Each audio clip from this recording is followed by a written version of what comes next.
Alhamdulillahi Rabbil Alamin. Wassalatu wassalamu ala rasulina Muhammadin wa ala alihi wa sahbihi ajma'in. Assalamualaikum warahmatullahi ta'ala wabarakatuh. Alhamdulillah, seperti biasa, siri yang ke-40 hari ini. Jadi Alhamdulillah kita berada pada siri yang ke-40 dalam kitab At-Tara'iqus Syafiyah wal Qawa'idus Safiyah, iaitu teknik faham dan juga hadam kata dasar Al-Quran.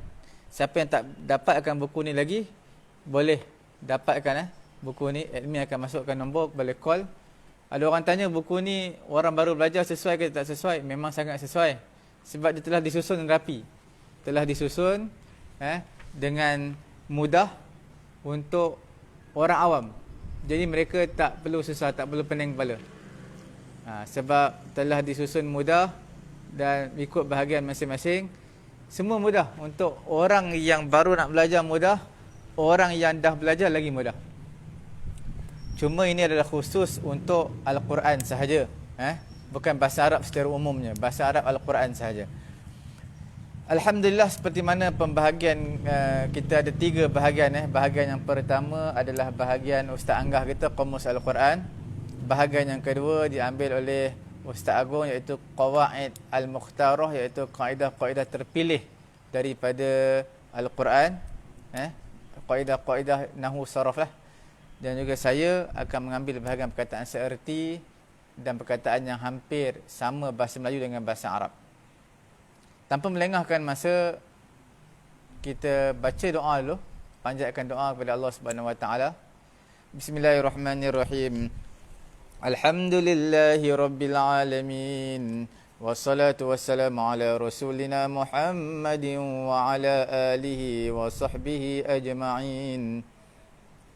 Allahumma anfa'na bima 'allamtana wa 'allimna ma yanfa'una wa zidna 'ilma. Alhamdulillahi ala kulli halin wa na'udzu billahi min hali ahli an-nar. ربنا آتنا في الدنيا حسنة وفي الآخرة حسنة وقنا عذاب النار.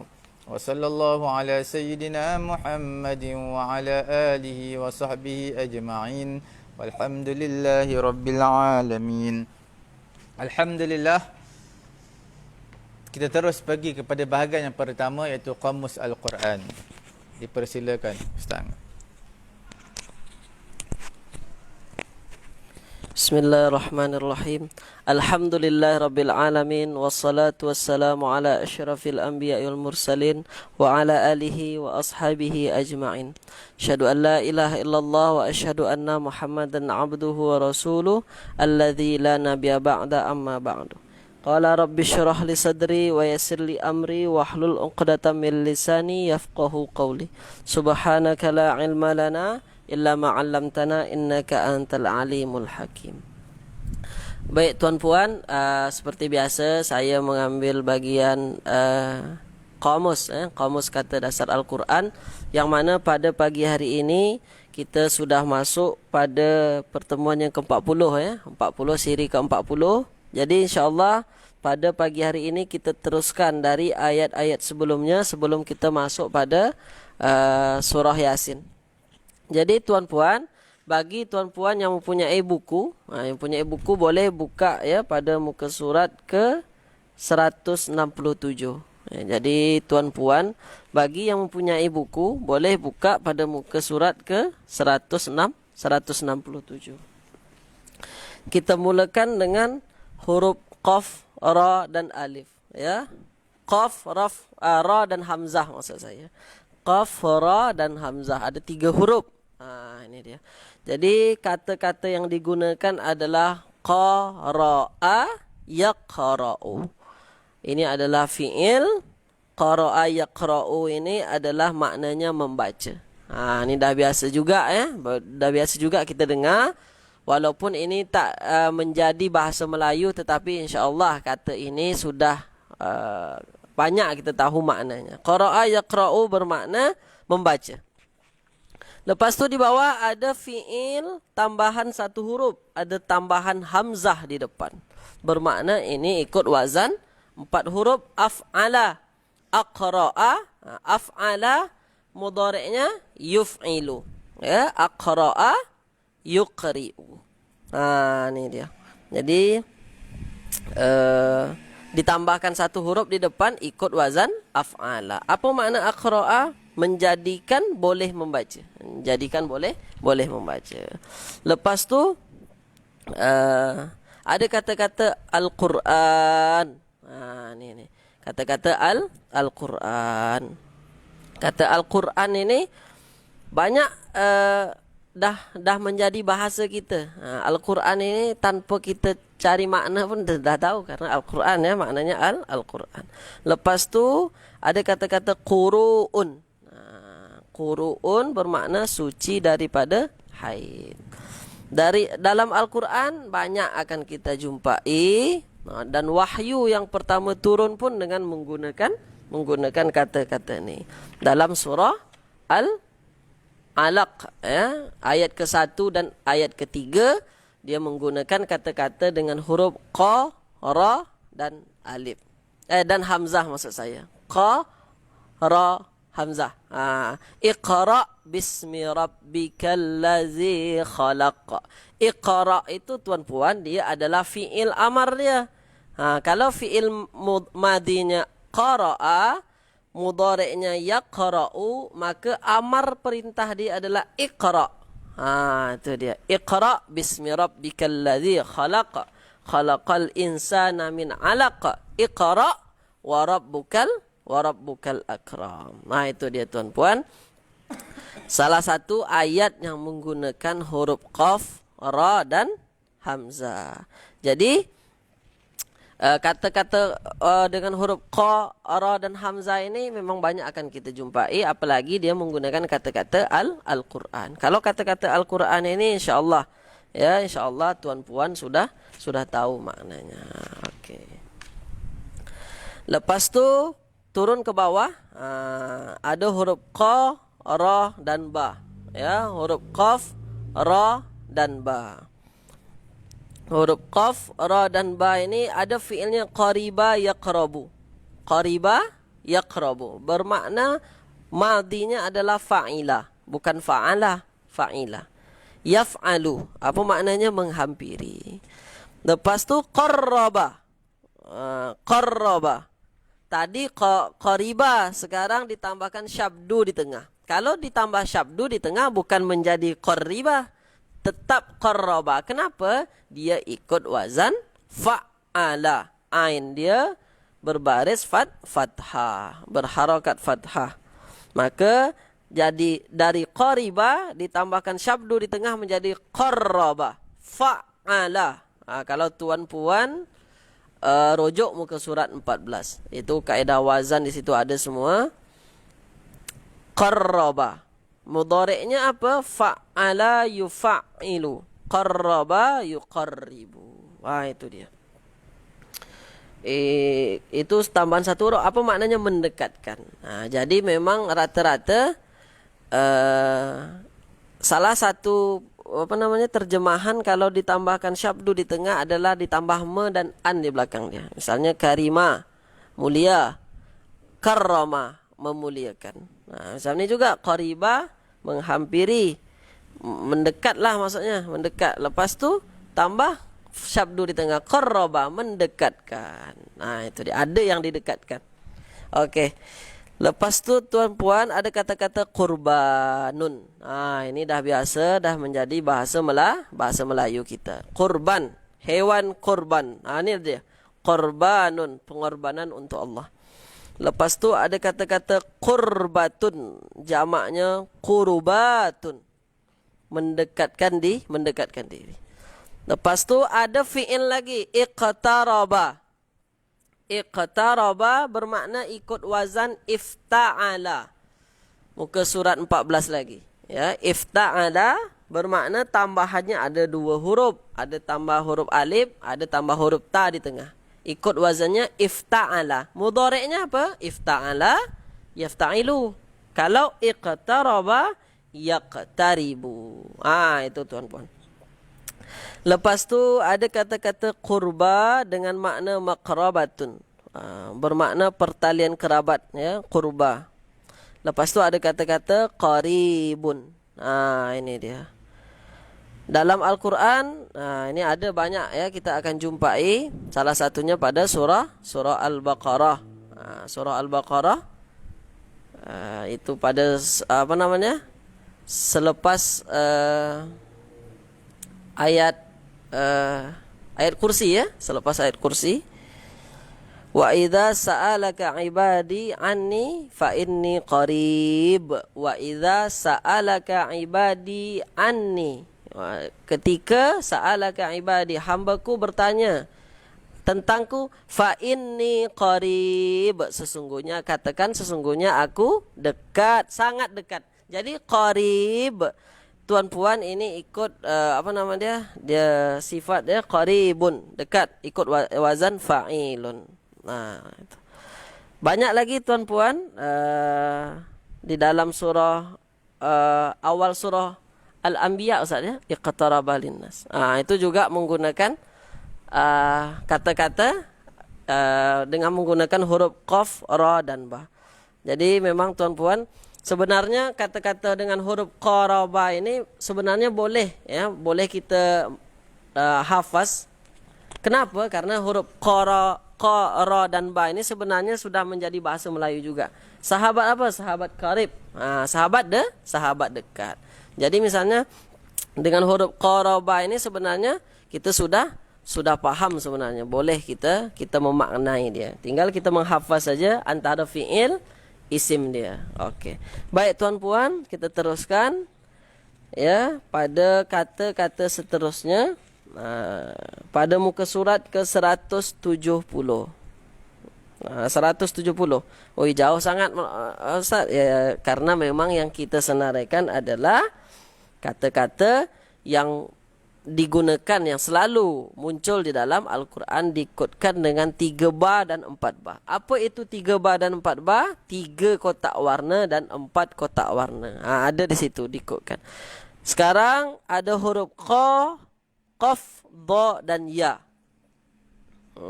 Qaf, dha, dad dan ya. Ada qadaya. Itu fiilnya adalah qada yaqdi. Tengok tuan-puan, di belakangnya ada alif maksurah. Bermakna apa? Huruf ya yang aslinya huruf ya berubah ketika fiil madinya, dia berubah menjadi alif di situ. Maka dapat kita pahami setiap ada huruf alif di dalam fi'il madhi, dia bukan huruf asli dia. Itu yang selalu kita katakan. Makanya ketika ada jumpa fi'il madhi ada alif di situ, maka alif itu bukan huruf asli. Kalau nak mencari kata dasar dia.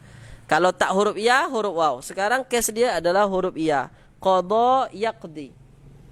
Ya, qada yaqdi. Bermakna apa? Bermakna menentukan. Ya, perintah selesai, jatuhkan hukum. Satu ni saja tuan-puan yang harus diingat. Di dalam Al-Quran ini selalu akan kita jumpai, apalagi yang baca surah Yasin. Baca surah Yasin di akhir-akhir. Di akhir-akhir ni kita selalu semangat kan, sebab nak habis baca Yasin. Wa idza qada amran fa innama yaqulu lahu kun fayakun. Kun fayakun. Wa idza qada amra, ketika dia telah menetapkan perkara, dia nak menetapkan perkara. Siapa? Allah nak menetapkan perkara. Wa idza qada amran fa innama yaqulu lahu kun fayakun. Cuma cukup katakan kun, jadilah, maka jadilah. Itu tuan-puan. Jadi qada yaqdi ini dia bermakna menentukan. Kalau dia nak tentukan, wa idza qada, ketika Allah nak tentukan, cuma katakan kun fayakun saja. Itu yang biasa kita baca ya di dalam surah Yasin. Jadi qada ini bermakna menentukan. Ya, jatuhkan hukum juga. Okey, tetapi di dalam Al-Quran banyak digunakan kata-kata qada ini dengan bermakna menentukan atau menetapkan. Itu. Baik tuan-puan, mungkin dari kamus kata dasar itu dari saya sedikit saja, karena memang setiap kamus ini perlu dan sangat dianjurkan untuk tuan-puan hafaz di rumah, Kenapa? Karena apabila kita dah hafaz, kita dah ingat, ketika baca Al-Quran ataupun kita menjadi makmum orang solat, kita boleh, insya-Allah kita boleh faham sedikit, walaupun tak semua kita faham, tetapi ada yang boleh kita fahami. Lebih bagus lagi kalau semua. Baik tuan-puan, sekarang kita masuk pada mencari kata dasar ya di dalam ayat surah Yasin. Ni tuan-puan. Sekarang kita berada pada ayat lanjutan ayat semalam. Wa ma liya la a'budul ladzi fatarani wa ilaihi turja'un. Ni dia. Kita langsung tuan-puannya wa ma. Wa huruf tuan-puan, ma juga huruf. Jadi kita tak perlu cari kata dasar dia. Wa dan ya. Ma tidak. Ma itu tidak. Manafi namanya dalam bahasa Arab, tidak. Li, ini adalah li. Li ini li. Sebenarnya ini li tuan-puan. Li. Cuma karena setelah ini adalah baris fathah, maka menjadi liya. Sama saja dia, li atau liya sama. Ya, bagi saya maknanya. Dan tidaklah ya, tidaklah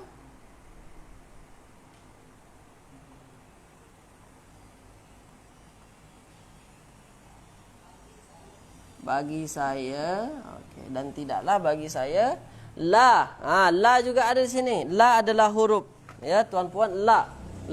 La itu bermakna tidak. Ya, la tidak. Okey. Kita masuk ambil ke a'budu. Ini dia.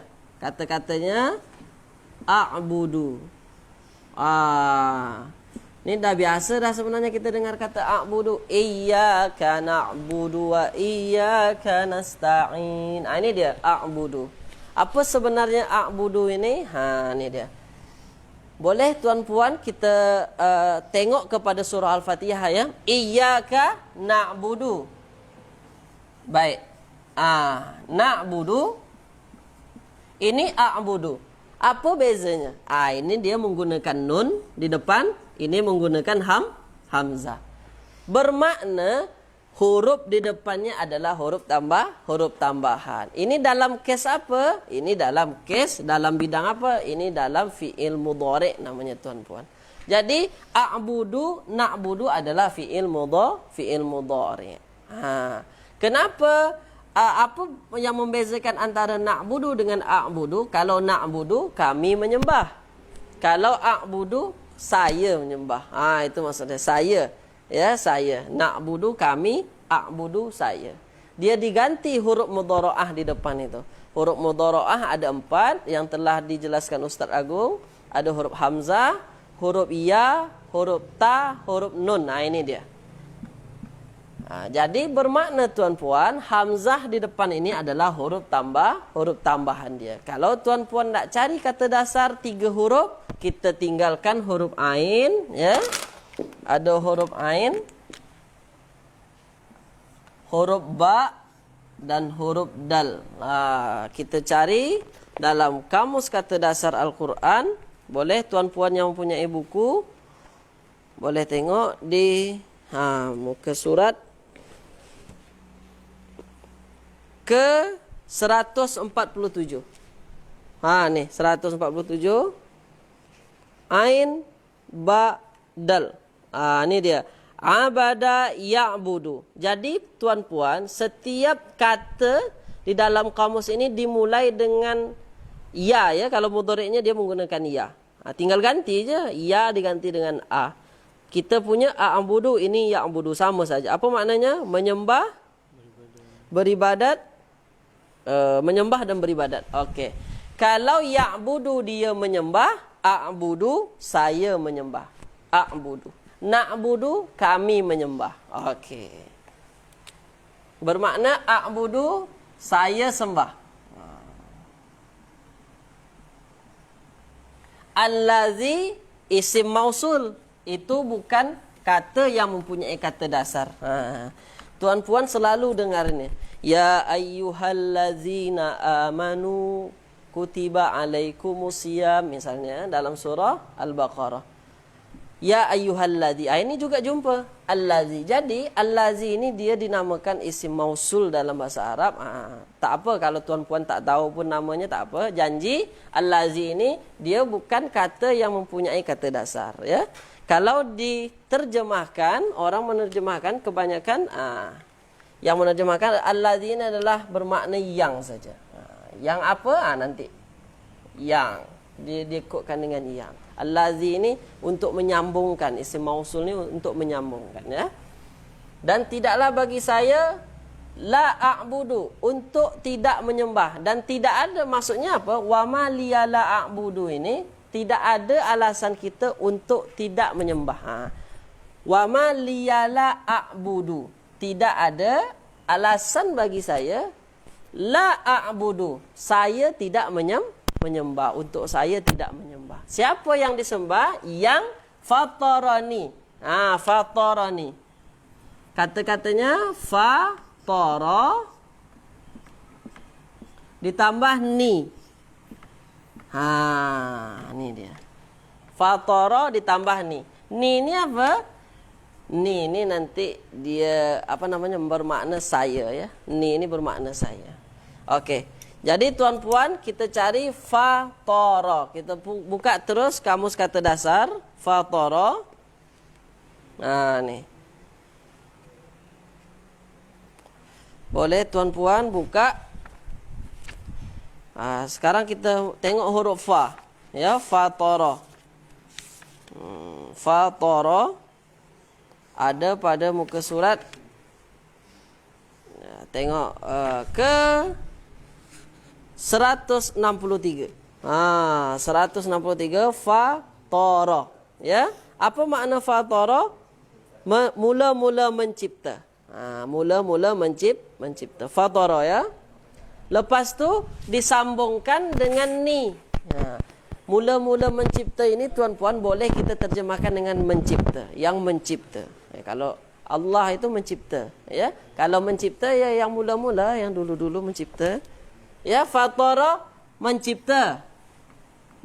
Mencipta. Ni, siapa yang diciptakan? Ni. Fatara ni, menciptakan saya.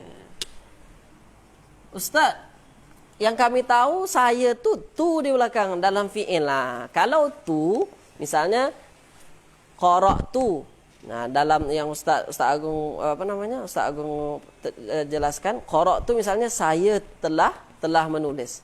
Qara'tu. Katabtu saya telah menulis. Qara'tu saya telah membaca. Ini ni pula belakang. Kenapa dia pakai ni? Sebab kalau menggunakan tu dia jadi fa'il. Dia jadi fa'il. Kalau ni dia jadi maf'ulun bih. Itu dalam bahasa Arab. Apa itu maf'ulun bih? Yang diciptakan. Bermakna yang menjadi objek dia, yang menjadi korban mangsa dia. Ni. Yang mencipta Allah, yang diciptakan saya, maka dia menggunakan fatarani. Macam tu. Memukul daraba. Saya yang dipukul, darabani. Dia memukul saya. Kalau saya memukul, darabtu. Itu tuan-puan perbezaan dia. Jadi nak membezakan tu dengan ni itu saja. Kalau tu di belakang, dia jadi fa'il. Itu. Kalau ni di belakang, dia jadi maf'ulun bih. Baik, boleh tuan-puan fatarani menciptakan saya. Okey. Jadi dapat kita pahami dulu wa ma liyala a'budul ladzi fatarani, dan tidak ada alasan bagi saya untuk tak menyembah, untuk saya tidak menyembah allazi fatarani, yang telah menciptakan saya. Wa ilaihi, dan wa itu dan tuan-puan, ilaihi ni dia gabungan dari ila plus hi. Dia plus ha ini. Ila kepada ke. Ilaihi kepadanya. Kepada siapa? Kepada Allah. Ilaihi kepadanya. Turja'un. Ini dia. Turja'un. Ada kata-kata turja'un.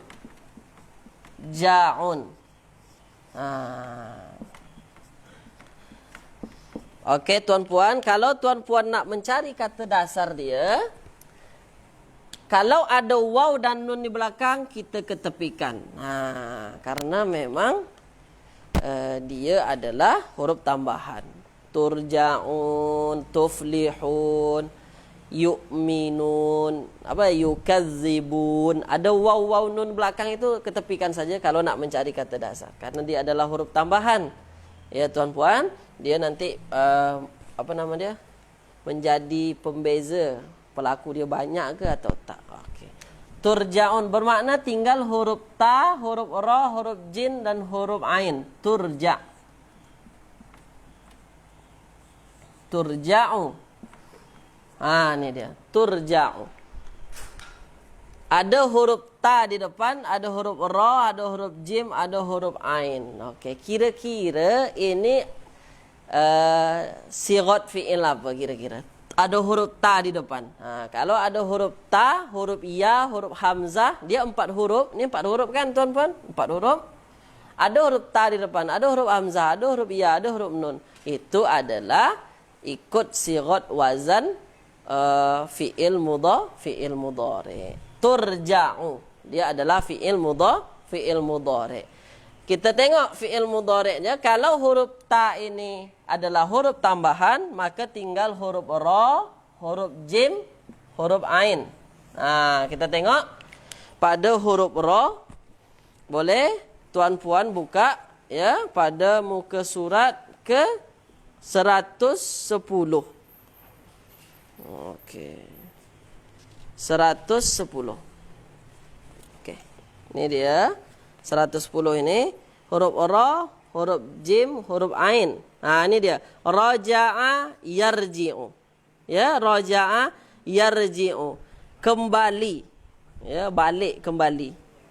Boleh tuan-puan ya, raja'a yarji'u ini adalah kembali.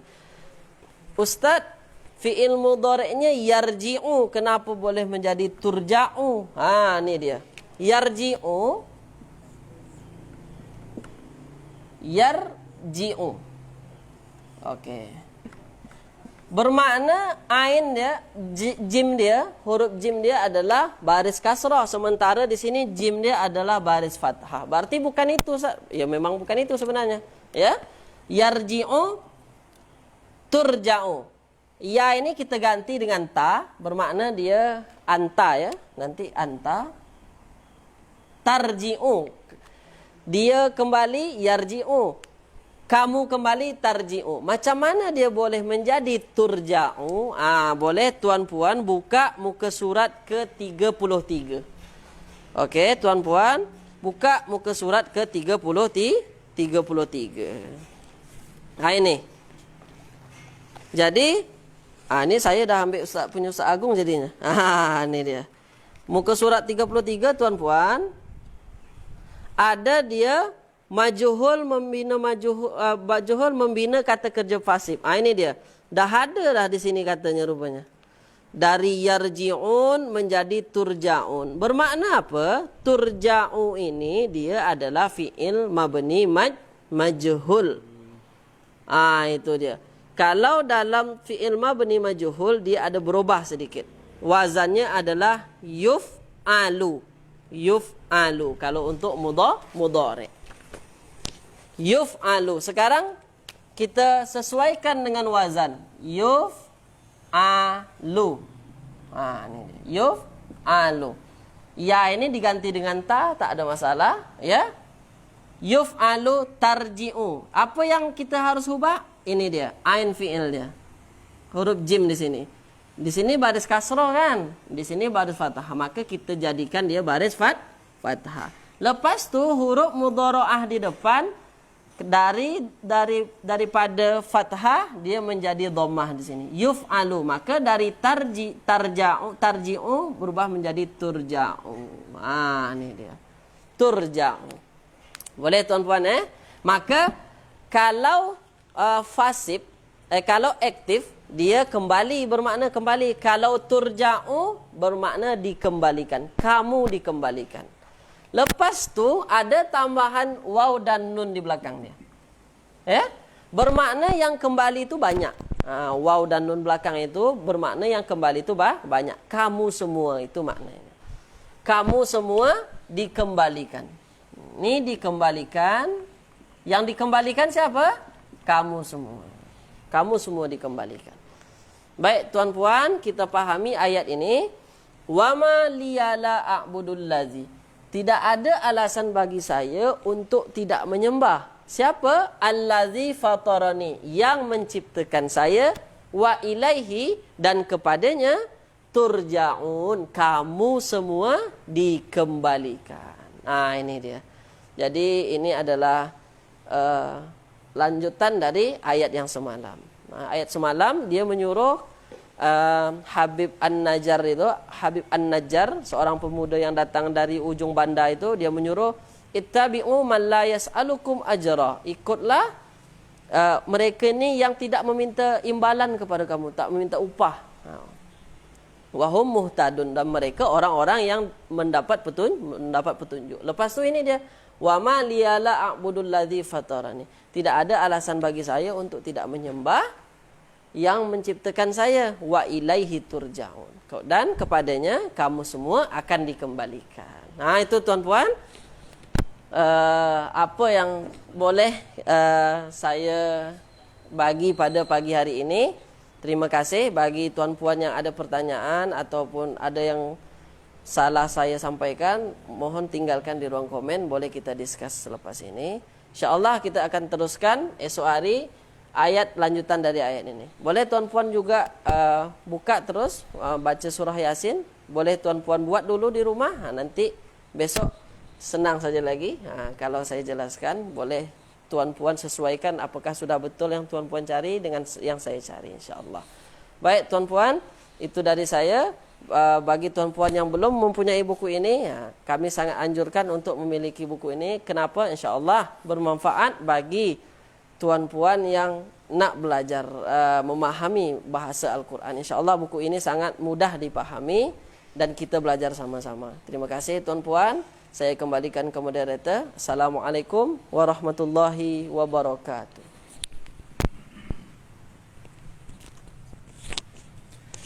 Alhamdulillah, jazakallah khairal jazak diucapkan kepada Ustaz Anggah, menerangkan mengenai dengan kamus Al-Quran dan juga harfiah surah Yasin.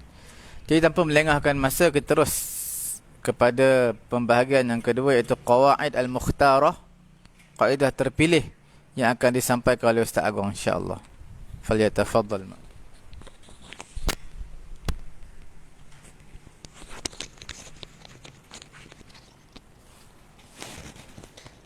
Bismillahirrahmanirrahim. Assalamualaikum warahmatullahi wabarakatuh.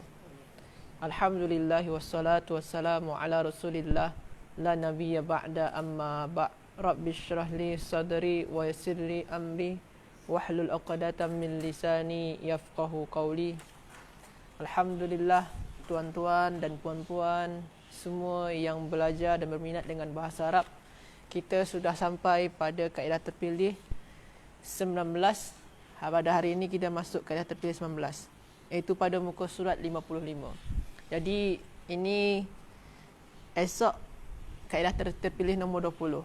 Jadi dah habis pula kaedah terpilih sehinggalah yang ke-20 esok hari, insya-Allah. Mungkin selepas tu kita cuba cari kaedah yang lain, atau kita cuba nak ulang-ulang sedikit-sedikit kaedah-kaedah dari yang sebelum ni. Tuan-tuan dan puan-puan yang rahmati oleh Allah Subhanahu Wa Taala, jadi kaedah terpilih 19 ni iaitu mengenai tajuk dia memahami perkataan yang tidak mempunyai kata dasar. Tadi ada sedikit Ustaz Angga cakap mengenai tadi isim mausul. Isim mausul itu akan kita bahas hari ini. Ada semalam kita berbincang pasal huruf jar. Itu insya-Allah kita akan bincang pada hari ini. Banyak lagi yang akan kita bincang. Macam tadi tu ada juga wama liyala a'budul ladzi. Wama, ma tu itu kan kita bincang pada hari ini. Jadi tajuk besar dia adalah memahami perkataan yang tak mempunyai kata dasar. Jadi yang perkataan yang kita sebutkan tadi tu sama ada huruf jar, sama ada yang ma tadi, wa ma liyala a'budul ladzi fatarani. Jadi wa ma tu pun termasuk perkataan tak punya kata dasar.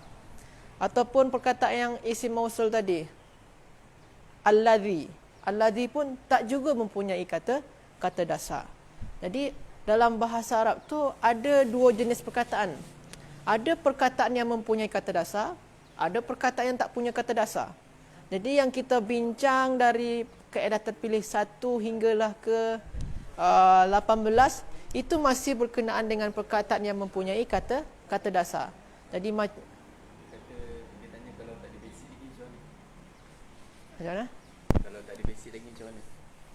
Kalau Tak ada basic lagi macam mana? Asas. kalau tak ada basic, maksud dia yang kaedah terpilih 1 tu. Kalau nak belajar ni, kalau tak ada basic lagi macam mana? Oh. Jadi dia sekarang ni kita ni fokus pada basic bahasa Arab Al-Quran. Kaedah-kaedah bahasa Arab yang berkaitan dengan surah Yasin khususnya dan surah Al-Fatihah. Jadi kalau tuan-tuan dan puan-puan, kalau tak ada basic yang untuk yang kaedah-kaedah ni, sila rujuk pada siri-siri sebelum ni. Ataupun kalau tuan-tuan dan puan-puan nakkan membuat satu forum atau satu kelas yang fokus kepada basic kaedah-kaedah bahasa Arab, tak sama ada tak berkaitan dengan Al-Quran ataupun dengan Al-Quran, sama ada yang tak berkaitan langsung dengan surah Yasin ataupun yang boleh kita gunakan untuk komunikasi, boleh juga kita buat. Tapi yang sekarang ni kita bahas adalah kaedah terpilih yang berkaitan langsung dengan surah Yasin dan surah Al-Fatihah. Jadi kalau ada tuan-tuan dan puan-puan yang tak terikut siri-siri sebelum ni, di sini ni ada tersimpan video-video dia di YouTube ataupun di Facebook. Boleh dirujuk itu semua. Kalaupun tak apa juga, nanti kita buat, insya-Allah kita akan usahakan buat kelas. Yang kelas tu kita boleh berbincang mengenai kaedah-kaedah bahasa Arab khususnya, ataupun yang lebih khusus lagi kaedah bahasa Arab yang berkaitan langsung dengan surah Yasin dan surah Al-Fatihah seperti halnya buku ni. Tuan-tuan dan puan-puan rahmati oleh Allah Subhanahu Wa Taala. Jadi macam yang kita cakap tadi, perkataan dalam bahasa Arab itu ada dua jenis. Ada satu perkataan yang tak punya kata dasar, ada lagi perkataan yang punya kata dasar. Macam perkataan-perkataan, kita ulang lagi yang pertama kali itu, ada perkataan Ar-Rahman, Ar-Rahim, Rahimah, Turhamun, apa lagi? Rahimun. Banyak. Jadi perkataan-perkataan yang saya sebutkan tadi itu mempunyai kata dasar yang sama, iaitu ra, ha dan mim. Dia ada punya kata dasar. Macam saya cakap kutiba alaikumusiyam. Kutiba tu kata dasar dia kaf, ta dan ba. Ataupun perkataan masjidun, sujud, apa lagi, sajidun, apa lagi, yasjudu. Itu tu ada kata dasar dia, sin, jim dan dal. Itu kebetulan semua dia sama kata dasar dia. Cuma yang pada kaedah terpilih 19 ni, ada beberapa perkataan yang tak punya kata dasar. Kita tengok di sini. Yang ada 3 kategori dia. Yang pertama, perkataan dalam bentuk huruf jar. Dalam bahasa Arab ditulis harful jar. Halfur jar. Huruf jar. Huruf jar ni macam kata sendi. Jadi kalau dalam bahasa Melayu, huruf jar ni sama macam di, kepada, daripada dan lain-lain tu. Boleh kita tengok dalam kitab muka surat 55. Huruf jar yang pertama adalah min. Dia ada 4 makna. Dari, sebahagian, terdiri ataupun apa-apa sebarang. Min. Huruf jar pertama. Jadi min ini dia tak punya kata dasar. min ni, perkataan min ni tak ada kata dasar dia. Kan kita cakap di awal kata dasar dalam bahasa selalunya 3 huruf. Dan ada juga sedikit yang 4 huruf. Kalau kita tengok pun di sini min ni pun 2 huruf saja. Tak akan mungkin juga. Jadi huruf jar yang pertama seperti min ni, dia tak punya kata dasar. Kalau kita carilah mim dengan nun belakang ni di kamus kata dasar ni, kita cari di sini, tak akan terjumpa. Kita cari lepas isya hinggalah subuh tak akan jumpa. Min dengan nun tak ada je. Tak ada sini min dengan nun. Tak ada di sini min. Tuan-tuan carilah pada muka surat 187 mim yang dekat-dekat mim dengan nun, tak akan jumpa sana min. Yang ada di sini ni manna yamunnu. Ada sini mannun. Tak ada di sana tu min. Jadi min tu termasuk kepada huruf jar yang mana huruf jar tak mempunyai kata dasar min. Contoh dalam Al-Quran, dalam surah Yasin, waja'a min aqsal madinati rajulun yas'a.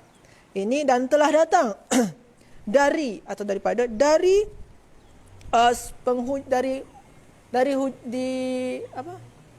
aqsa ni di ujung, di pinggiran, di tepian pinggiran di pinggiran bandar, seorang pemuda yang berusaha. Jadi min telah datang dari pinggiran bandar, daripada. Jadi min di sini ni makna dari. Jadi ada min tu dari makna dia. Okey. Yang di bawah ni bima ghafara li rabbi wa ja'alani minal mukramin. Dan dia menciptakan ja'alani, dan dia menciptakan saya min. Terkadang tuan-tuan dan puan-puan, min tu sebenarnya baris akhir dia sukun sebenarnya. Tapi kalau selepas perkataan min ada alif lam, ada alif lam macam ni. Kalau kita tengok sini ni, ada alif lam selepas min kan? Maka yang sukun ini diubah menjadi fathah. Diubah menjadi fathah. Dan dia menciptakan saya, wa ja'alani, dan dia Allah menciptakan saya minal mukramin, daripada orang-orang yang dimuliakan. Macam kita dalam doa, alhamdulillahillazi ja'alani minat tawabina, tawabina min at-tawabina, sebabkan at-tawab tu ada alif lam, maka minat tawabina.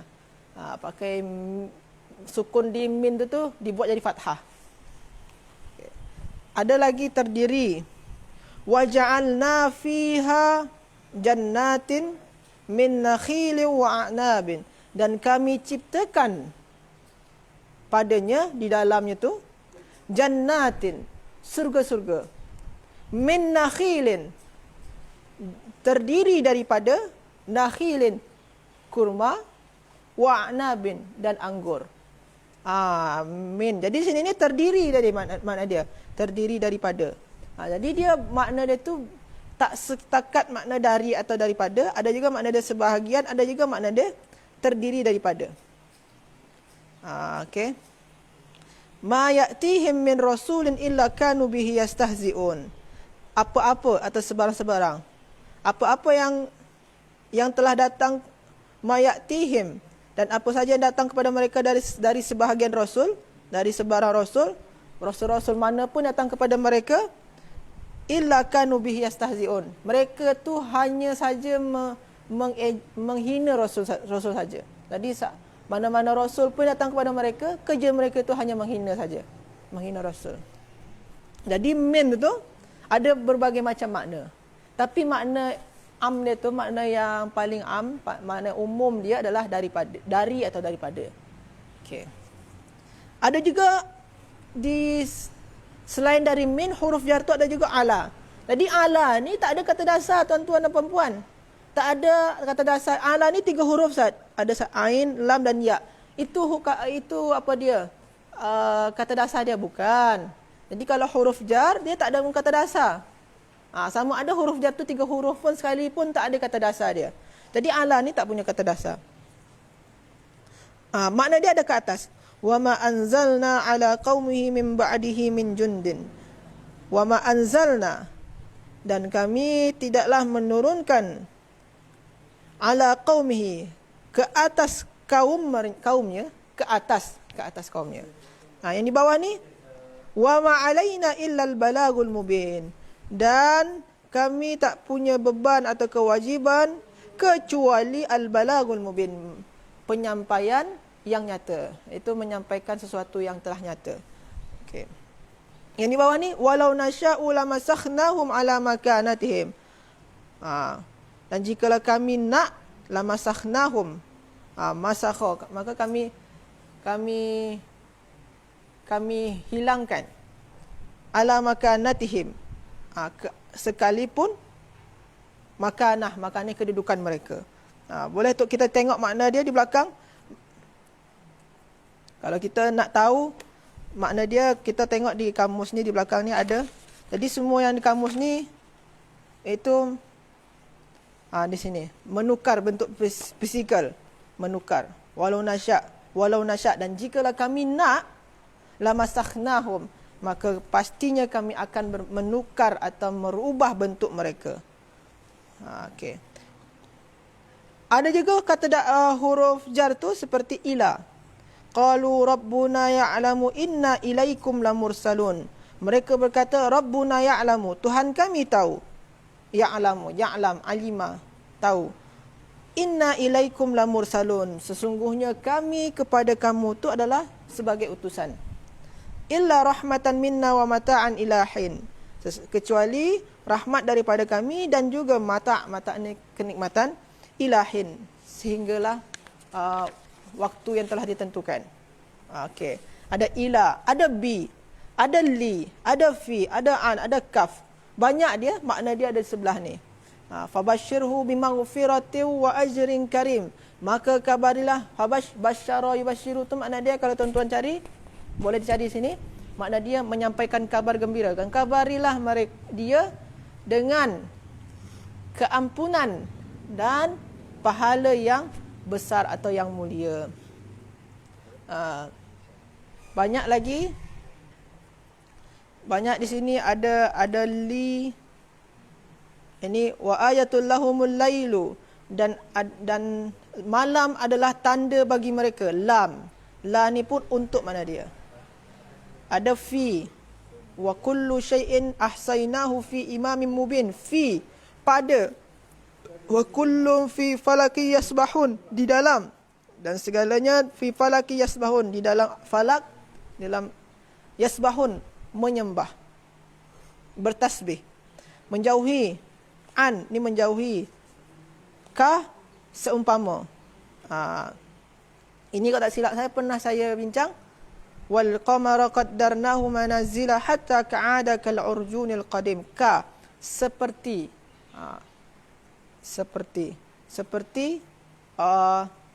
apa pisang tu, urjun ni, kalau tengok sini bahasa dia pisang apa, urjun.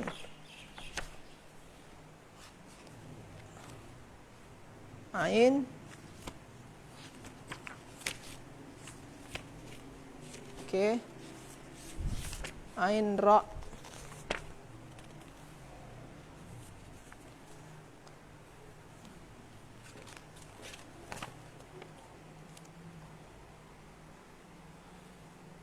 ini urjun, tandan kurma. Tandan, bukan pisang, tandan kurma. Tandan kurma. Okey. Ini yang tadi ni huruf jar. Jadi yang pertama adalah yang tak mempunyai kata dasar, iaitunya huruf jar. Huruf jar. Ada soalan saya? Tak ada. Kemudian yang kedua, iaitunya perkataan rujukan. Perkataan rujukan. Perkataan rujukan ni ada dalam bentuk kata ganti nama, yang sebenarnya ini kita dah bincang pada kaedah terpilih yang sebelum ni. Kita dah bincang kata ganti nama. Ada juga dalam bentuk kata penunjuk dan kata penyambung. Ini yang cakap Seangga tadi. Okey, kita tengok dulu satu-satu. Contoh dia yang pakai ana. Ana tu saya. Ana. Ana, perkataan ana, dia tak punya kata dasar. Yang ya, macam Seangga tadi tu, wa ma liyala. Yang ya tu, itu saya. Fatarani, Fatarani tadi. Tarani. Ni yang sana tu atau ya sama tu dengan ya di sini ni, itu tu tak punya kata dasar. Yang ana, ya dan ta ni itu bermaknakan saya. Contoh, inni idzal lafi dhalalim mubin. Sesungguhnya saya, inni amantu, sesungguhnya saya amantu, beriman. Ni tu ni sini dia. Sesungguhnya saya telah beriman. Fasma'uni, maka dengarkanlah saya.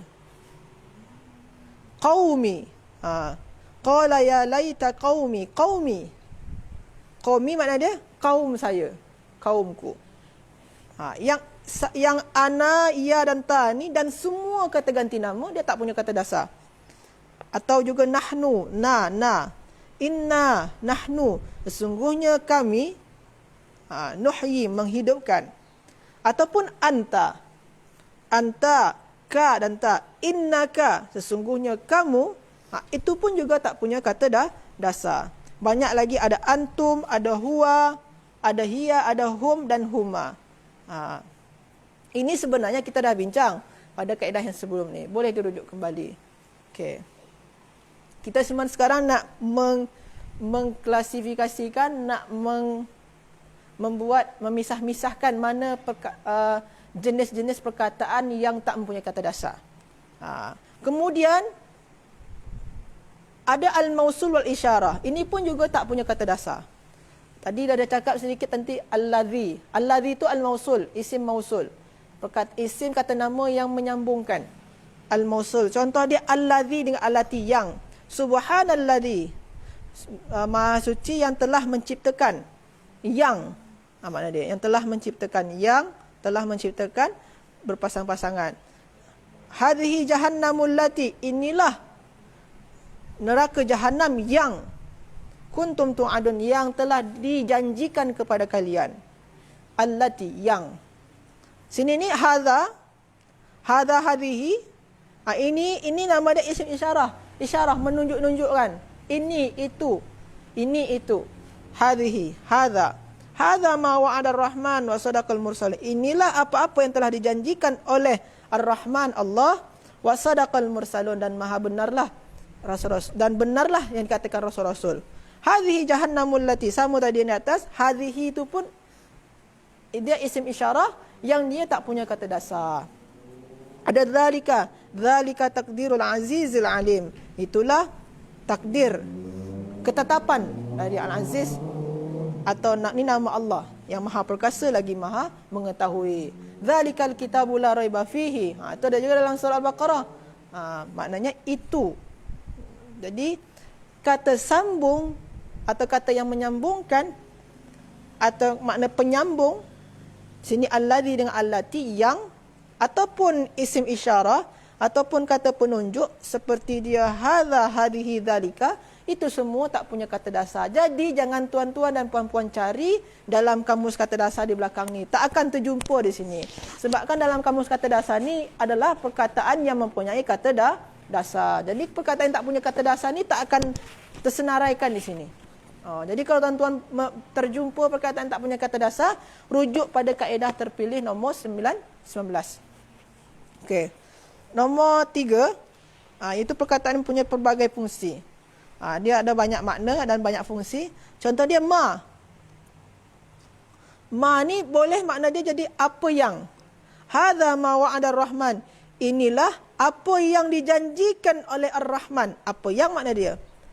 Ada juga dia sebagai menafikan atau menidakkan. Qalu ma antum. Mereka berkata, antum, kalian bukanlah. Bukanlah, meniadakan. Kalau di bawah ni, apakah? Wa mali la a'budul ladzi. Dan apakah urusan saya ya? Apa? Bagiku. Untuk tidak menyembah. Yang, jadi di sini ni makna dia apakah. Jadi berbeza-beza dia. Ada berbagai fungsi dia. Seperti jadi perkataan ma ni pun dia termasuk kepada perkataan yang tak punya kata dasar. Ada in. Wa in nasha' nughriqhum fala sarikha lahum wa lahum yunqadhun. Wa in nasha', dan jika kami nak, Nughriqhum, kami tenggelamkan mereka. Nughriqhum. Jadi in di sini ni makna dia jika. In itu pun tak punya kata dasar. Yang di bawah ni, in antum illa takdzibun, tidak lain kamu itu kecuali hanyalah orang-orang yang sedang berdusta. Jadi in di sini pun juga tak punya kata dasar. Banyak lagi disenaraikan di sini. Jadi kalau tuan-tuan dan puan-puan boleh dibaca, ada man, ada la. Jadi la yang kita cakap sebelum ni, la tu, la a'budu, la tu pun juga perkataan tak punya kata dasar. Idza, jadi terjumpa idza tu jangan dicari makna di sini, tak akan ada. Cari di sini. Idza tu makna dia ada apabila dan tiba-tiba. Ada wa, ada an, ada li, ada lam. Jadi perkataan yang ini tak akan ada dalam kamus kata dasar sebabkan dia tak punya kata dasar. Okey, tuan-tuan dan puan-puan, jadi ada 3 jenis, 3 type. Yang pertama adalah huruf jar, yang kedua adalah perkataan yang perkataan rujukan. Perkataan rujukan ni di sini ada ad-dhamair atau kata ganti nama, ataupun juga al-mausul wal isyarah. Al-mausul wal isyarah makna dia penyambung dan penunjuk. Yang terakhir adalah kata yang mempunyai berbagai fungsi. Jadi ada 3 jenis. Boleh tuan-tuan dan puan-puan rujuk. Semuanya itu adalah kata yang tak punya kata dasar. Ini hanya perkataan yang tak punya kata dasar yang ada dalam surah Yasin ataupun surah Al-Fatihah. Terus pada latihan, kita tengok latihan sedikit sebelum kita tutup. Walahum fiha, ini makna dia pilih makna yang sesuai dengan bagi perkataan, bagai perkataan berwarna.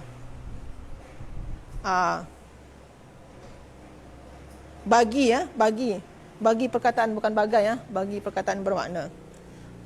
Walahum fiha manafi'u wa masyarib afala yashkurun. Wa ni makna dia apa? Wa ni makna dia apa? Kita cari wa di sini. Mana ni? Wa. Di sini wa. Wa tu ada maknakan demi, ada padahal dan ada dan. Jadi makna wa ni sini ni apa? Walahum fiha, dan mereka di dalamnya manafi'. Dan bagi mereka di dalamnya tu ada terdapat bagi mereka tu manafi', kemanfaatan, benda-benda manfaat, wal masyarib, dan minuman-minuman. Berarti makna di sini dan ni. Bukan demi, bukan padahal. Kalau sini ni manafi', segala hal yang bermanfaat, demi minuman-minuman tak sesuai dia. Dan bagi mereka di dalamnya segala benda yang bermanfaat, padahal minuman-minuman tak sesuai juga. Berarti makna dia sini dan.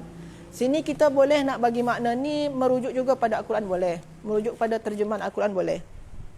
Kita nak menyesuaikan saja. Sini inna nahnu nuhyil mauta wa naktubu ma qaddamu wa atharahum. Ada ma ni warna merah. Wa naktubu. Sesungguhnya inna nahnu nuhyil mauta. Sesungguhnya kami menghidupkan al-mauta, yang mati, wa naktubu ma, dan menuliskan ma. Sini ni apa makna dia? Ma qaddamu.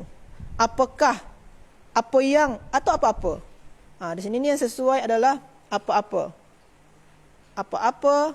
Sini makna yang sesuai apa yang qaddamu wa atharahum, apa yang mereka telah lakukan di masa lampau. Boleh disesuaikan dengan kita nak menyesuaikan makna ma ni, kena sesuaikan dengan konteks ayat dia. Jadi makna ma ni memang punya makna apakah, memang punya makna apa yang, memang punya apa-apa, tapi kena setengok konteks ayat dia. Macam tu cara nak mencari. Ini cari pilih makna dia, sesuaikan dengan pilihan makna yang ada di tabel-tabel sebelum ni. Okey. Latihan yang kedua, gariskan di bawah kata nama rujukan dalam ayat di bawah ini. Alam yaral insan anna khalaqnahu min nutfatin fa idahum khasimun mubin. Mana kata rujukan di sini? Kata rujukan. Kita cari. Awalam yarau insan anna ada na sini. Tadi kan ada contoh dia, khalaqna ada na sini. Ada huwa. Banyak sini. Kita bagi, kita catat, kita tulis bagi tanda. Macam mana nak tahu dia? Kita rujuk pada perkataan rujukan muka surat 56. Ada dua kata rujukan. Ada yang kata ganti nama, ada kata penunjuk dan penyambung. Jadi itu semualah pada bab 19 ni. Kata terpilih 19 ni berkenaan dengan kata yang tak punya kata dasar. Jadi penting juga kita memahami apa saja perkataan yang tak punya kata dasar. Walaupun fokus dia dalam kitab ini adalah kata dasar. Perkataan faham hadam kata dasar Al-Quran. Cuma kita juga mencari tahu apa saja perkataan dalam Al-Quran yang tak ada kata dasar dia punya. Jadi biar kita tak tersilap dalam mencari makna di kamus kata dasar.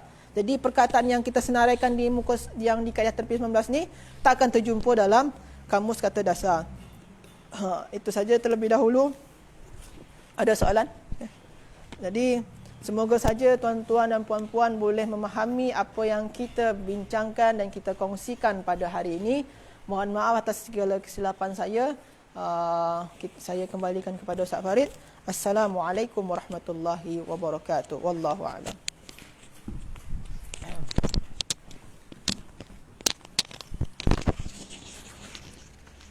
Terima kasih. Jazakallahu khairal jaza diucapkan kepada Ustaz Agong kerana memberi penerangan mengenai kaedah terpilih seperti mana yang kita dengar tadi yang disampaikan oleh Ustaz Agong. Alhamdulillah, sekarang sesi yang ketiga mengenai dengan perkataan seerti dan juga muradif. Sebelum daripada itu suka saya ingatkan pada muka surat yang ke-27 227.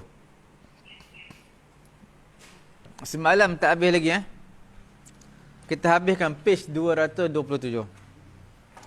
Bismillahirrahmanirrahim. Abadta maknanya memperhambakan. Kalau bahasa Melayu kata mengabdikan. Ialah abadta dekat. Abdi abadta dekat. Tapi makna lain, makna memperhambakan. Kamu memperhambakan. Milik yamlik. Malaka yamliku milik. Dekatlah tu. Walaupun isim masdar je milik. Milkun. Isim masdar. Malaka yamliku milkan. Memiliki kuasa. Mislihi, misal. Kita dalam bahasa Melayu misal. Contoh misal. Mislihi mana seperti. Misal lah perumpamaan. Misil, seumpama. Mukim. Bahasa Melayu mukim. Bahasa Arab mukim. Makna yang tetap. Dia ada mustautin, mukim dan juga musafir. Mustautin duduk tak nak pindah dah. Duduk mana? Duduk kawasan Kuala Lumpur. Dekat mana? Kat Rawang. Lepas tu bila nak balik kampung, tak balik dah. Rawang ni tempat dia. Tak balik dah, tak ada kampung dah. Rawang tempat dia. Itu mana mustautin. Tinggal di mana? Tinggal di Puchong. Kampung di mana? Kampung di Kedah. Tapi tak balik dah Kedah. Tak nak dah, tinggal hutan je. Harimau hidup dalam tu. Jadi maknanya dia tinggal di Puchong itu mustautin. Ada orang dipanggil mukim. Mukim ni makna dia duduk KL ni berapa lama? Tak payah pencen lah. Kerja sampai pencen. Dah pencen balik kampung lah. Berapa tahun lagi pencen? 25 tahun lagi. 25 tahun lagi tu bagi mukim duduk di KL. 25 tahun duduk di KL tu mukim. Lepas dia balik kampung dia, itulah nama mustautin. Sebab dia datang ni tak mukim, tak ada tempoh tau. Tak kira lah berapa puluh tahun pun. Paling dekat mukim adalah 5 hari. 5 hari. Okey. Maknanya hari yang ke-6 lah. Tak termasuk hari pergi dan pulang. Hari pergi 1 hari, hari pulang 1 hari, 3 hari duduk di satu tempat. Semua 5 hari. Hari ke-6 tu dipanggil mukim. Boleh Musafir dalam perjalanan. Tak kira pergi mana pun. Musafir selama seminggu. Sekejap, 1 hari pergi ke Johor. Kemudian hari yang kedua pergi Singapura. Hari yang ketiga pergi Thailand pula. Hari yang keempat pergi Kelantan pula. Itu musafir. Okey An yunfau. Yunfau ni makna dibuang negeri. Nafi. Yunfau nafi. Au yunfau fil ard. Dibuang negeri. Sebab apa? Orang ni hukuman bagi perompak ataupun penzina. Hukuman zina, buang negeri tak ada dalam Quran. Untuk perhatian tuan-tuan dan juga perempuan yang mengikuti kita pada pagi ni, iaitu hukuman zina yang ada dalam Quran hanya rejam. Rejam dalam Quran. Rejam pun tak ada dalam Quran. Rejam ni asalnya ada tau dulu dalam Quran, tapi telah dimansuhkan. Apa yang dimansuhkan? Tulisan tu dimansuhkan, pembacaan tu dimansuhkan, tapi dari segi hukum tetap ada. Okey. Lepas tu apa dalam Quran hukum tu? Hukumnya adalah sebat 100 kali. Dibuang negeri, ni buang negeri tak ada dalam Quran. Dibuang negeri yang ada dalam Quran untuk hukuman kepada perompak. Itu ada. Yang dibuang negeri tak ada untuk penzina. Tapi dalam hadis ada. Mazhab Syafi'i kita, siapa yang tak kahwin lagi, berzina, maka sebat 100 kali, dibuang negeri selama setahun. Supaya dia sedarlah. Jangan duduk tempat dia tu banyak dosa. Buang negeri setahun. Dalam mazhab Hanafi, mazhab yang lain, dia kata berpada setakat apa? Sebat 100 kali. Tak payah buang negeri. Sebab apa? Kerana hukum Quran lebih tinggi daripada hadis. Bila mana Quran dah sabitkan satu hukum, tak perlu nak sabitkan hukum hadis lagi. Tapi mazhab Syafi'i tidak. Sebenarnya hukum hadis ini kadang-kadang untuk menambah kepada hukum Quran. Itu perbezaan dia. Okey. Kemudian an-nafsu, nafsu lah diri maknanya. Bukan an-nafsu tu bukan nafsu bahasa Melayu. An-nafsu tu makna diri ataupun jiwa. Okey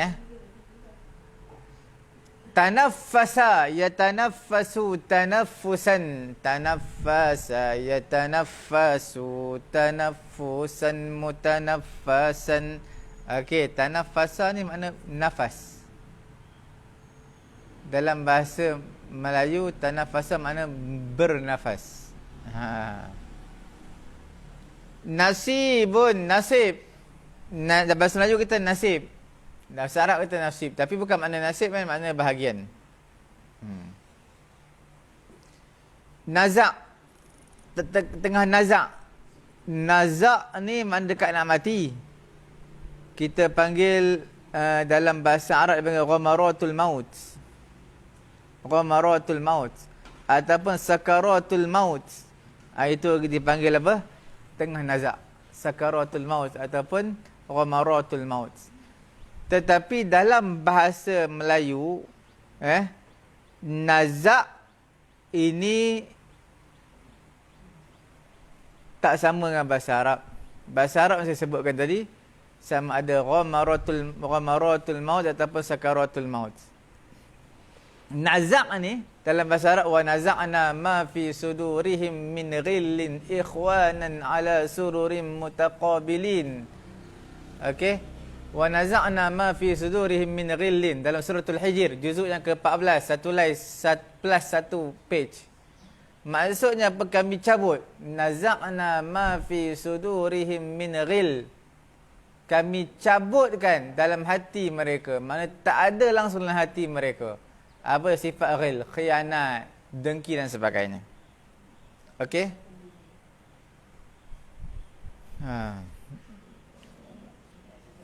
Cukup sekadar itu mengenai dengan perkataan ni. Kita terus bincangkan satu benda yang sangat penting pada pagi yang mulia ini mengenai muka surat yang ke-218. Tuan-tuan lihat pada 218 ada perkataan yang disebut sebagai alata, bakhisa, khasira, naqasa, hadama. Ini semua verb. Okey. Muka surat 218 kolom yang keberapa tu adalah kolom yang keempat. Maknanya mengurangkan. Banyak dalam Quran. Alata, kurang. Bakhisa, kurang. Khasira, kurang. Naqasa, kurang. Hadama, kurang. Semua makna mengurangkan. Jadi tuan-tuan yang tak nak tulis macam mana alata tu, tak marbutah ke tak marbutah, itu semua tuan-tuan dapatkanlah buku ni ya. Buku ni. Teknik faham dan hadam kata dasar Quran. Setakat ni hari-hari ada orang tempah kepada kita ni. Mereka nak dalami Quran. Kita bila sebut bahasa Arab, susah ni. Memanglah bahasa Arab susah. Sebab dia ambil bahasa Arab tinggi. Bahasa Arab wartawan. Beritanya memang susah lah. Bahasa Arab kewartawanan. Bahasa-bahasa digunakan bahasa tinggi lah. Macam tuan-tuan beli newspaper. Mail. Kan News Straits Time. News Straits Time kan susah bahasa dia berbanding dengan mail.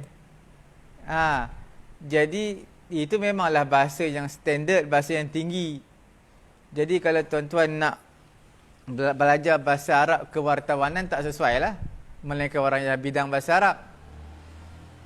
Tapi tuan-tuan nak belajar bahasa Arab Quran, lagi tinggi. Tapi dalam buku ni dah mudahkan. Jangan risau. Dalam buku ni dah mudahkan. Tuan-tuan beli je buku ni. Kita dah ada sampai ke siri 40 dah ni. Siri 40. Tapi ada sebahagian kita ulang balik tau.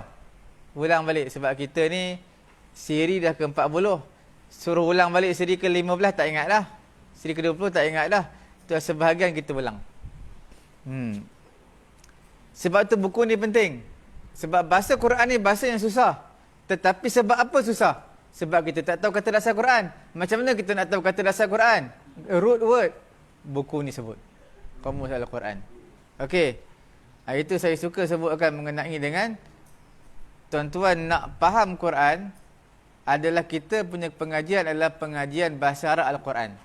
Jadi makna susah tuan-tuan sekejap je dalam susah memahami Al-Quran. Dia fokus pada Quran, tak fokus kepada bahasa Arab lain. Okey. Tuan-tuan lihat pada baris yang keempat.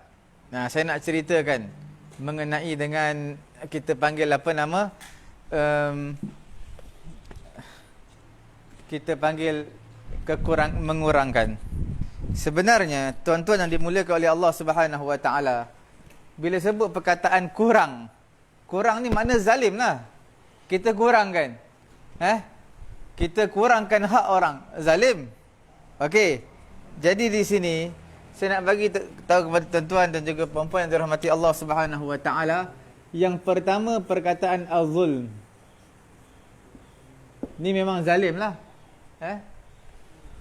Zulmun, zalim.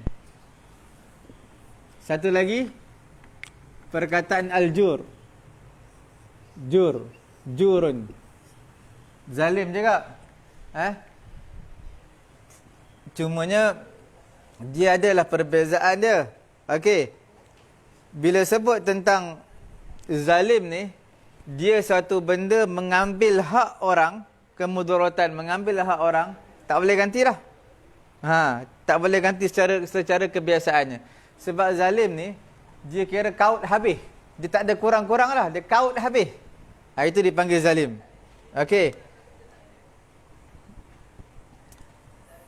Contohnya bila sebut tentang hakim. Bila hakim, dia kena ikut jalan yang lurus, putuskan ni salah ni betul, lurus. Bila mana dia tak terus, dia belok kanan, belok kiri, maka itu dipanggil al-jur. Memanipulasikan hukuman. Okey, jur. Boleh? Ni zalim juga. Memanipulasikan. Kemudian khianat pada harta juga dipanggil sebagai zalim. Tuan-tuan, khianat pada harta. Orang kerja, kemudian dia khianat pada harta majikan dia. Pembantu rumah curi duit emas di rumah yang dia kerja, maka itu dipanggil zalim. Khianat pada harta tak dipanggil jur, dipanggil apa? Dipanggil zalim. Okey. Satu lagi tuan-tuan adalah perkataan hadam. Hadam. Al-hadam. Jangan tuan-tuan keliru. Buku kita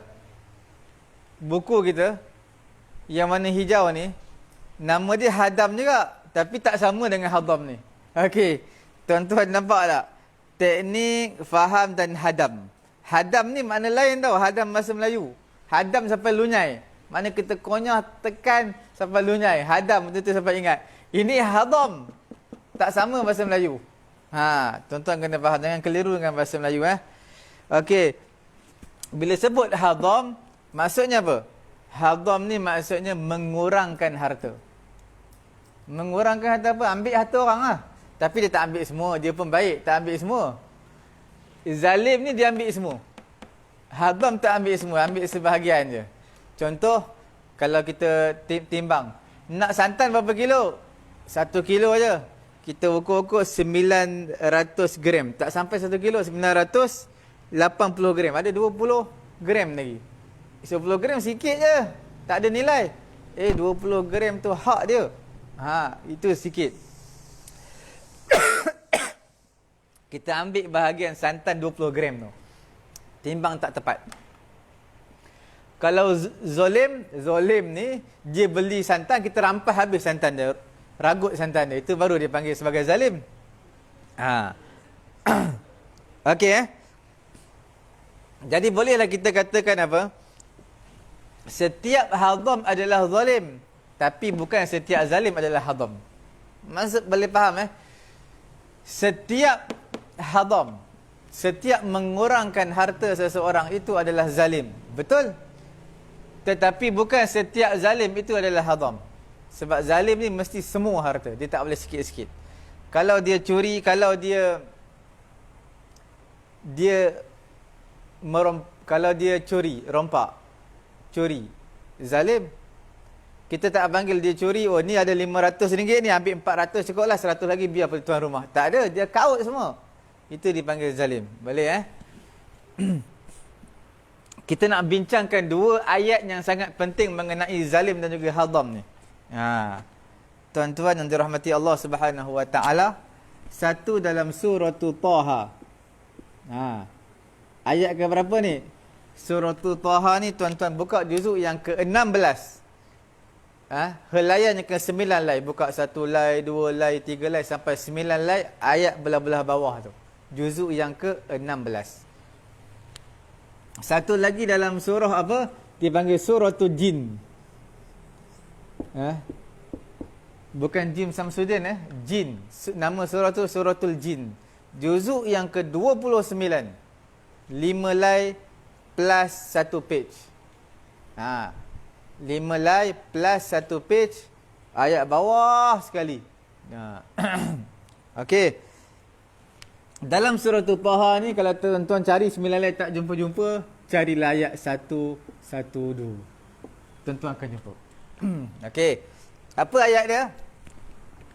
A'udzubillahi minasyaitonirrajim. Wa man ya'mal minas solihat.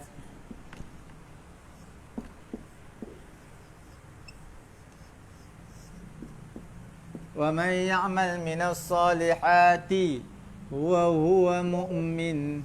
Okey? Nampak Fala yakhafu dhulman wala hadma.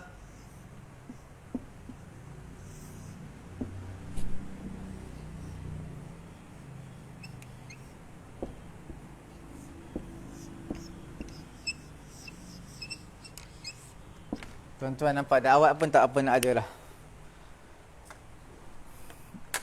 Ini surah apa ni? Surah Taha. Wa man ya'mal minas solihati wa huwa mu'minun fala yakhafu dhulman wala hadma. Dalam suratul jin. Faman yu'min bi rabbih apa nak wa anna apa? Wa anna lamma sami'na al-huda amanna bih faman yu'min bi rabbih faman yu'min bi rabbih. Lagi fala yakhafu bakhsan wala hadma. Fala yakhafu bakhsan wala rahaqa. Okay, suratul jin. Wa anna lamma sami'na al-huda amanna bih faman yu'min bi rabbih fala yakhafu bakhsan wala rahaqa. Tuan-tuan nampak di sini? Fala yakhafu. Di sini pun fala yakhafu juga. Cuma digunakan zulman. Di sini digunakan bakhsan wala hadman. Di sini digunakan hadman, di sini digunakan rahaqan. Perbezaan tu. Bahasa Arab kaya, bahasa Arab ni perbezaan. Kita lihat tengok mana dia. Siapa yang beramal dengan amalan yang soleh, okey, dalam keadaan dia beriman kepada Allah, fala yakhafu zulman, maka dia tak takut kezaliman. Apa kezaliman? Takut-takut dia beramal soleh, tak tulis pun benda baik. Tak. Wala hadman, tidak dikurangkan pun kalau dia sedekah RM10, sedekah RM10 tak dikurangkan. Malaikat tersalah catat RM7, bukan 10. Tak akan kurang. Wala hadman. Zulman ni makna semua zalim. Sedekah RM10 tak ada apa pun. Hadman ni makna kurang. Ini kisah jin pula bawah ni. Wa anna lamma sami'na al-huda amanna bih. Satu golongan jin bila mana mereka dengar bacaan Quran, mereka beriman kepada Allah. Faman yu'min bi rabbih, siapa beriman kepada Allah, fala yakhafu bakhsan wala rahaqa, maka dia tak takut akan bakhsan, kerugian. Tak rugi beriman kepada Allah. Wala rahaqan. Rahaqan makna apa? Makna tidak berdosa. Tak salah saya berdosa. Makna rahaqan ni. Menambah dosa. Penambahan dosa. Tidak pula penambahan dosa. Makna kita beriman kepada Allah, bakhsan makna apa? Terhadap pengurangan pahala. Tak kurang pun pahala. Dan tak bertambah pun dosa, rahaqan. Sebab itu orang nak balik, kanak-kanak dipanggil apa? Tiflun. Tiflun ni kanak-kanak. Bila nak balik tu dipanggil sebagai murahiq. Sebab murahiq ni dah dikira dosa dah ni, dekat nak dosa dah ni. Nak sampai usia balik.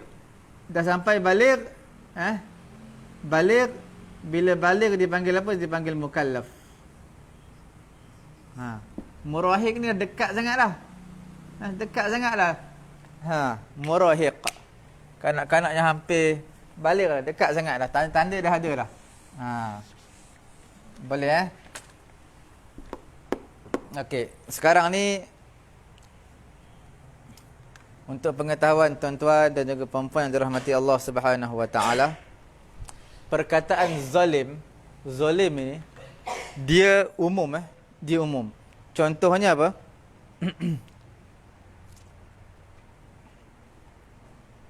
Contoh perkataan zalim ini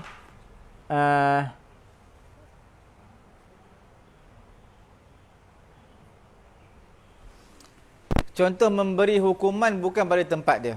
Zalim. Meletakkan satu hukum bukan pada tempat dia. Zalim. Menjatuhkan hukuman kepada orang yang tak bersalah. Zalim. Kemudian apa lagi? Merampas harta tanpa hak. Macam mana di Palestin. Rampas tanah orang-orang Islam. Zalim. Robohkan rumah orang-orang Islam. Zalim. Kemudian membunuh tanpa hak, zalim. Itu kita tak dipanggil sebagai bakhs. Hadman tak dipanggil sebagai bakhsan. Itu semua dipanggil zalim. Okey. Hadam ini dia adalah zalim juga. Hadam zalim. dia juga satu furu' daripada zalim. Zalim tu luas. Satu pecahan daripada zalim adalah kita panggil hadman, hadam. Dikatakan juga hadam ni merampas. Dan ada juga ulama kata adalah mengurangkan kebaikan, hadam. Okey. Rohaqon, apa makna rohaqon? Rohaqon ni maknanya saya berkata tadi menambah dosa ataupun maknanya kehinaan. Hina. Okey, rohaq. Okey, sekarang ini untuk pengetahuan tuan-tuan dan juga puan-puan yang dirahmati Allah Subhanahu Wa Taala yang mengikuti pengajian kita pada pagi ini. Kita nak sentuh mengenai dengan 4 benda ni, zulman, hadman, baqsan, rohaqan. Okey. Kalau tuan-tuan perhati betul-betul, tuan-tuan lihat secara telus dalam ayat ini, wa may ya'mal minas solihati wa huwa mu'min. Nampak tak? Wa huwa mu'min. Ini dipanggil apa ni? Wa huwa mu'min. Ini dipanggil huwa dalam ilmu nahu. Siapa yang belajar nahu Nahu semua telah diserangkan oleh Ustaz Agong dalam kaedah yang kedua. Ini dipanggil apa? Mubtadaun. Mubtada. Mu'minun dipanggil apa? Dipanggil khabarun. Ini apa ni? Mubtada dan juga khabar. Inilah kita panggil dia sebagai jumlah ismiyah. Okey? Jumlah apa? Jumlah ismiyah. Sekarang ini man yu'min, ni wa huwa mu'min. Okey. Man yu'min, ini kita panggil huruf syarat. Huruf syarat tak ada apalah huruf syarat. Ini kita panggil dia verb ataupun fi'il mudhari'. Jadi ini kita panggil dia apa ni? Ini kita panggil dia adalah jumlah fi'aliyah. Tuan-tuan yang dimuliakan oleh Allah Subhanahu Wa Taala, jumlah fi'al ismiyah dengan jumlah fi'aliyah, apa function dia? Apa dia punya kesan dia yang dia tinggalkan? Oh, dia tak sama. Tak sama. Tuan-tuan dan juga puan-puan, kalaulah betul-betul kita perhatikan yang mana lebih kuat, sudah pasti jumlah ismiyah itu lebih kuat daripada jumlah fi'aliyah. Kerana jumlah fi'aliyah yang dimulakan dengan verb, dia hanya memberi apa kita panggil tajaddud, memperbaharui ataupun hudus, benda baru. Tapi ini bukan lagi benda baru. Ini adalah as-subut, jumlah ismiyah as-subut. Okey? As-subut. Mengisbatkan. Jadi di sini tuan-tuan lihat betul-betul kalau kita kata contohnya seorang guru. Dia adalah seorang guru, wa huwa muallimun. Satu lagi, wa huwa yu'allimu. Mana yang lebih tinggi martabat levelnya? Level isim lebih tinggi. Maknanya kalau kata wa huwa yu'allim, dia ni mengajar. Wa huwa yu'allim. Tapi wa huwa mu'allimun, dia adalah seorang guru. Makna nak mensabitkan dia betul-betul mengajar bersungguh-sungguh. Huwa muta'allimun wa huwa yata'allamu. Wa huwa muta'allimun. Muta'allimun pelajar. Pelajar makna lebih aqwa, lebih kuat, dia belajar bersungguh-sungguh. Yang ini dia biasalah. Makna darjat yang biasa, ini lebih tinggi, jumlah ismiyah lebih tinggi. Sebab itu dalam surah Taha dengan jin mana lebih baik? Bukan lebih baik dari surah. Dalam ayat seperti ini, man ya'mal minas salihat man yu'min bi rabbih. Mana yang lebih afdal, lebih baik? Sudah pastilah di sini, kerana di sini menggunakan jumlah ismiyah, di sini menggunakan jumlah fi'aliyah, tak sama. Yang paling tinggi adalah jumlah ismiyah kerana dia memberi makna subut, mengisbatkan. Okey. Sekarang ini kita nak lihat pula perkara yang terakhir untuk pagi yang mulia ni. Sebab apakah pada ayat ini disebut perkataan zulmun? Di sini disebut perkataan bakhsan. Sebab apa tak tukar? Fala yakhafu bakhsan wala hadma. Ataupun dalam ayat ni, faman yu'min bi rabbih fala yakhafu zulman wala rahaqa. Makna sama je. Sebenarnya dalam ayat pun dia ada satu teknik lagi dipanggil lihat ayat sebelum. Sebab nak sesuaikan keadaan, nak sesuaikan ayat tu. Contoh, apakah ayat sebelum daripada ayat surah Taha ni, wa may ya'mal minas salihat? Ayat dia apa? Wa anatil wujuhu lil hayyil qayyum wa man ya'mal وعنت الوجوه للحي القيوم وقد خاب من حمل ظلما. Nampak? وقد خاب من حمل ظلما. Tuan-tuan nampak walaupun kecil? Walaupun kecil boleh nampak? Tulisan dah cukup cantik dah ni. Nampak tu insya-Allah jelas. Kita guna kamera yang baiknya ni. Tuan-tuan nampak tak? Wa anatil wujuhu lil hayyil qayyum. Muka-mukanya akan tunduk kepada Allah Subhanahu wa taala. Sesungguhnya khaba, telah kecewalah orang yang membawa kezaliman. Okey. Sekarang ni nampak tak zulman? Sini pun zulman lah juga, bagi sesuai dengan ayat sebelum. Okey?